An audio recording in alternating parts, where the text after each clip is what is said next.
Welcome back, everybody. Bumps, scrapes, insect bites, sunburns, even forgetting your medication while on vacation. According to our next guest, prevention and planning are the keys to a successful, fun, and healthy summer. Please welcome HEB pharmacist Gina Eubank to explain. Hello, Gina. Hello. Okay, I want to touch on something. A couple of times during the show, we've talked about how medicine can't really address certain issues. And even as a pharmacist, you realize that people have to use medications responsibly. Oh, definitely. You know, I've spoken many times about if your strategy for, your health is to go to your doctor once a year or twice a year and get prescriptions, and that's it.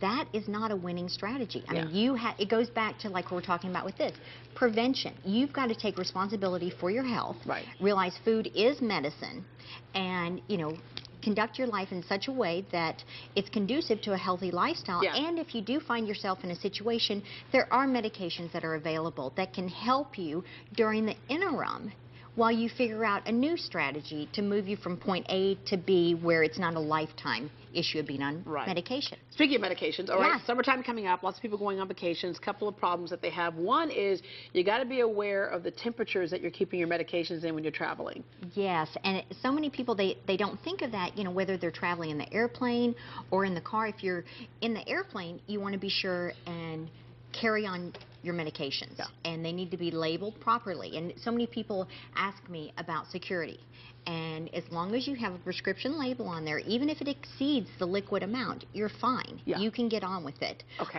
And in the car, put it in the front seat. We also have nifty little carrying cases here. This one, it carries your insulin and your pens, and it keeps it the at EpiPens? Yeah. Well, not EpiPen. No, your insulin pens. Okay. We also have little mini fridges that are similar to that that'll carry your liquid antibiotics. There's ophthalmic drops that need to be refrigerated. Ask your pharmacist which ones. Yeah, because there's a certain temperature that medications need to be at, or they're not effective to have anymore. their efficacy. What if you forget your prescription and you're off in, Hoboken? Okay, and this is another one where I'm into prevention, okay? So, ideally, if you would get one of these memory care bands, and you can load all your information, your entire family's, your insurance information, if anybody's allergic to any medication, what they take on a regular basis, all of that. So that's very handy. It's international, so it'll go all over the world with you. And if you end up in the ER, they'll move you to the front of the line because it's so easy. But let's say you end up at, Indiana, and you don't have your medication, you didn't do the prevention thing. Very simple. You just go to a pharmacy, and you tell them your date of birth, your name, and then you give them whatever pharmacy you go to, and they can call that pharmacy and find out what medication you're on and get it transferred. Perfect. If you go to HEB, we're all linked. We can just hit a button and you're golden. Good to go. All right, let's walk through some of the things that we kind of need to refresh our first aid kit for summer, because a lot of times we use the stuff and you go to use it, it's gone. So let's walk through some of the things you have here and what reasons we would use them for. For example, this little area right here, what do we have? Okay, here we have for like your bugs stinging and things like that. So ant bites, wasp, bees. I brought natural options as well as traditional options. We have hydrocortisone cream here. Stop the itching. And inflammation? Well, inflammation, and also stop the sting, which is the natural option, which is a colloidal oatmeal. And both of those, if you put them on immediately after you get the bite, oftentimes the bump won't even come out. Ooh, okay. So these are great to keep in your purse or somewhere, because getting them on right away is the key.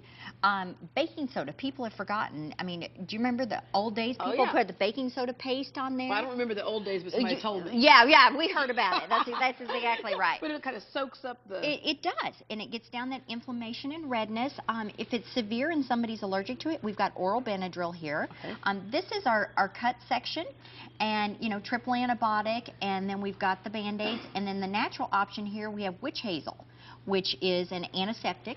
Then we've got the sunscreen section here, and apply this when the child or when you're naked, because people forget about their ears, the stripes here. Yes, definitely. And if you, heaven forbid, you do get sunburned, you can give oral ibuprofen to stop take the swelling down. Exactly. It gets the inflammation down. You can take an oatmeal bath, and natural option, and it soothes the skin. We've got aloe vera. Dehydration. Over 300 people a year die from dehydration. Yeah, so our body's 60% water. when you say hydration, water, water, water, yes, not sodas Coke, and beers and things like that. Exactly. All right. Gina, thank you very much. And for more information, you can just log on to heb.com/pharmacy. It's great because you can go get your prescriptions filled and then go do your grocery shopping all at the same time. We'll be right back.